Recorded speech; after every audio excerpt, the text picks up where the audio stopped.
इस व्रत में सुहागिन स्त्रियां अपने पति की लंबी आयु के लिए व्रत करती हैं और भगवान शिव, भगवान गणेश, माता पार्वती की पूजा करती हैं।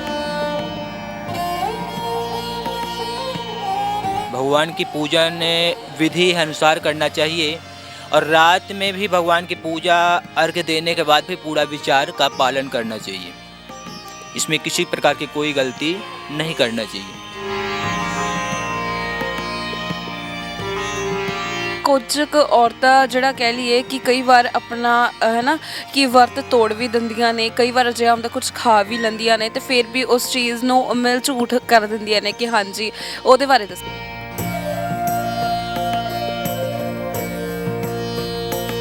ਟੀਵੀ ਐਨਆਰਆਈ ਵੇਖ ਰਹੇ तमाम ਦਰਸ਼ਕਾਂ ਦਾ ਨਿੱਘਾ ਸਵਾਗਤ ਹੈ। ਅੱਜ ਦਾ ਦਿਨ ਬੇहद ਜ਼ਿਆਦਾ ਖਾਸ ਹੈ ਕਿਉਂਕਿ ਅੱਜ ਦੇ ਦਿਨ ਹੈ ਕਰਵਾ ਚੌਥ ਤੇ ਕਰਵਾ ਚੌਥ ਵਾਲੇ ਦਿਨ ਜਿਹੜੀ ਸੁਹਾਗਣਾ ਔਰਤਾਂ ਨੇ ਉਹ ਆਪਣੇ ਪਤੀ ਦੀ ਲੰਬੀ ਉਮਰ ਦੇ ਲਈ ਇੱਕ ਵਿਧੀ ਪੂਰਵਕ ਵਰਤ ਰੱਖਦੀਆਂ ਨੇ, ਜਿਸ ਦੇ ਨਾਲ ਹੀ ਪਰਮਾਤਮਾ ਦੇ ਅੱਗੇ ਅਰਦਾਸ ਕਰਦੀਆਂ ਨੇ ਕਿ ਉਹਨਾਂ ਦੇ ਪਤੀ ਨੂੰ ਕਿਸੇ ਵੀ ਪ੍ਰਕਾਰ ਦਾ ਦੁੱਖ ਨਾ ਆਵੇ ਤੇ ਉਹ ਵਧੀਆ ਜ਼ਿੰਦਗੀ ਜੀ ਸਕੇ। ਇਸ ਦੇ ਨਾਲ ਹੀ ਕਹਿ ਲਈਏ ਕਿ ਹਿੰਦੂ ਧਰਮ ਦੇ ਵਿੱਚ ਇਸ ਦੀ ਆਪਣੀ ਹੀ ਮਹੱਤਤਾ ਹੈ ਤੇ ਕਿਵੇਂ ਇਹ ਵਰਤ ਰੱਖਿਆ ਜਾਂਦਾ ਹੈ, ਕੀ ਵਿਧੀ ਹੁੰਦੀ ਹੈ ਤੇ ਕਿਹੜੀ ਪੂਜਾ ਕਰਨੀ ਹੁੰਦੀ ਹੈ, ਇਸ ਬਾਬਤ ਅੱਜ ਅਸੀਂ ਤੁਹਾਨੂੰ ਸਾਰੀ ਜਾਣਕਾਰੀ ਦੇਵਾਂਗੇ ਤੇ ਇਸ ਦੇ ਨਾਲ ਹੀ ਸਾਡੇ ਨਾਲ ਮੌਜੂਦ ਨੇ ਪੰਡਿਤ ਜੀ। ਸਭ ਤੋਂ ਪਹਿਲਾਂ ਪੰਡਿਤ ਜੀ ਰਾਧੇ ਰਾਧੇ। राधे राधे।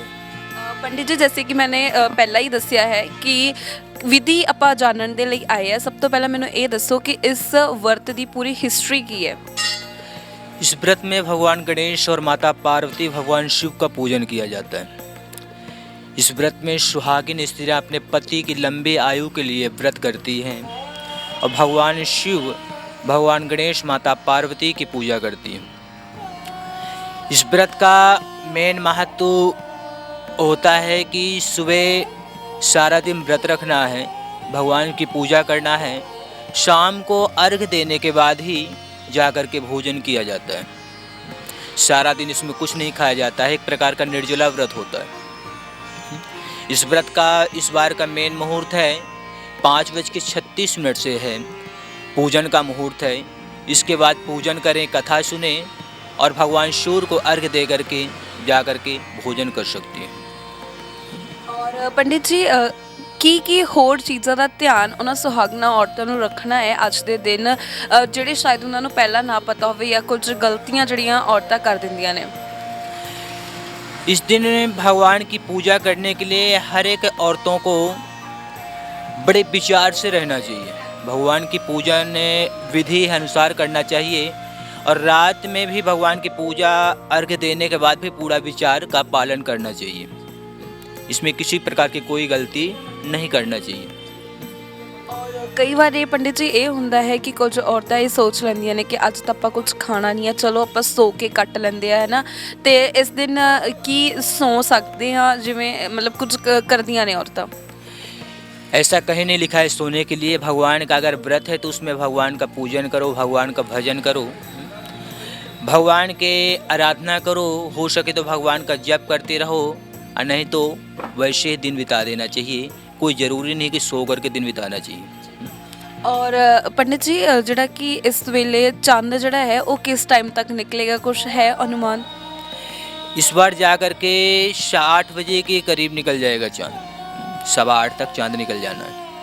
ਤੇ ਇਸ ਦੇ ਨਾਲ ਹੀ ਜੇਕਰ ਅਸੀਂ ਹਮੇਸ਼ਾ ਹੀ ਗੱਲ ਕਰਦੇ ਹੁੰਦੇ ਆ ਕਿ ਜਿਹੜੀ ਹਿਸਟਰੀ ਬਾਰੇ ਸਾਨੂੰ ਮਤਲਬ ਕਈ ਲੋਕਾਂ ਨੂੰ ਪਤਾ ਨਹੀਂ ਹੁੰਦਾ ਕਿ ਕਦੋਂ ਇਸ ਵਰਤ ਦੀ ਸ਼ੁਰੂਆਤ ਹੋਈ ਹੈ, ਕਿ ਅਸਲ ਦੇ ਵਿੱਚ ਕਿਉਂ ਇਹ ਵਰਤ ਰੱਖਿਆ ਜਾਂਦਾ ਹੈ, ਇਸ ਦੇ ਕੀ ਕਾਰਨ ਨੇ, ਉਹ ਵੀ ਜਾਣਨਾ ਚਾਹਾਂਗੇ।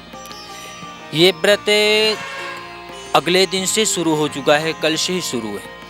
आज जा कर के 9:15 बजे तक, 9:13 तक ये व्रत लास्ट हो जाना है।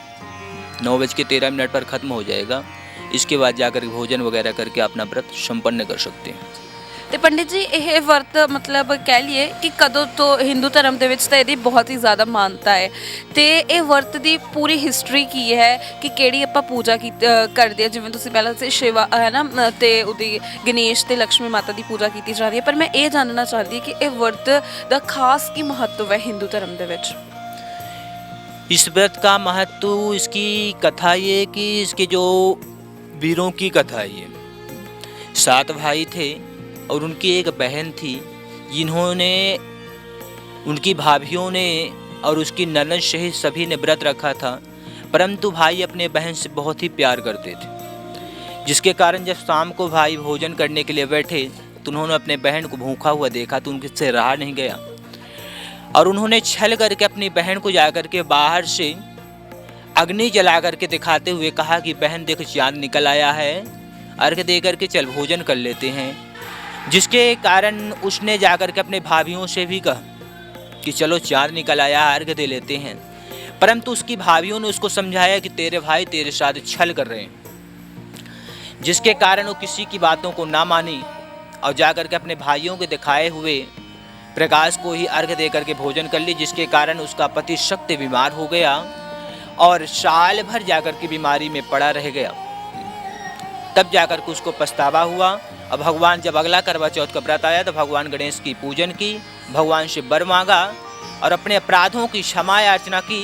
तब जाकर उसके पति की दीर्घायु हो गई, फिर से दोबारा उसके पति प्राप्त हो गए। ਤੇ ਇਸ ਦੇ ਨਾਲ ਹੀ ਪੰਡਿਤ ਜੀ ਜਿਵੇਂ ਕਿ ਅਸੀਂ ਗੱਲ ਕਰ ਲੈਂਦੇ ਆ ਕਿ ਕੁਝ ਕੁ ਔਰਤਾਂ ਜਿਹੜਾ ਕਹਿ ਲਈਏ ਕਿ ਕਈ ਵਾਰ ਆਪਣਾ ਹੈ ਨਾ ਕਿ ਵਰਤ ਤੋੜ ਵੀ ਦਿੰਦੀਆਂ ਨੇ, ਕਈ ਵਾਰ ਅਜਿਹਾ ਹੁੰਦਾ ਕੁਝ ਖਾ ਵੀ ਲੈਂਦੀਆਂ ਨੇ ਤੇ ਫਿਰ ਵੀ ਉਸ ਚੀਜ਼ ਨੂੰ ਮਿਲ ਝੂਠ ਕਰ ਦਿੰਦੀਆਂ ਨੇ ਕਿ ਹਾਂਜੀ, ਉਹਦੇ ਬਾਰੇ ਦੱਸੋ। ऐसे कोई दिक्कत नहीं, अगर धोखे से व्रत टूट भी जाता है तो औरतें चाहे तो दोबारा स्नान करके अपना पूरा श्रृंगार करके भगवान की पूजन कर सकती हैं और पुनः व्रत चालू कर सकती हैं, इसमें किसी प्रकार की दिक्कत नहीं आती है। तमाम जानकारी के लिए पंडित जी ਤੁਹਾਡਾ ਬਹੁਤ-ਬਹੁਤ ਧੰਨਵਾਦ। ਇੱਕ ਵਾਰ ਫਿਰ ਤੋਂ ਰਾਧੇ ਰਾਧੇ।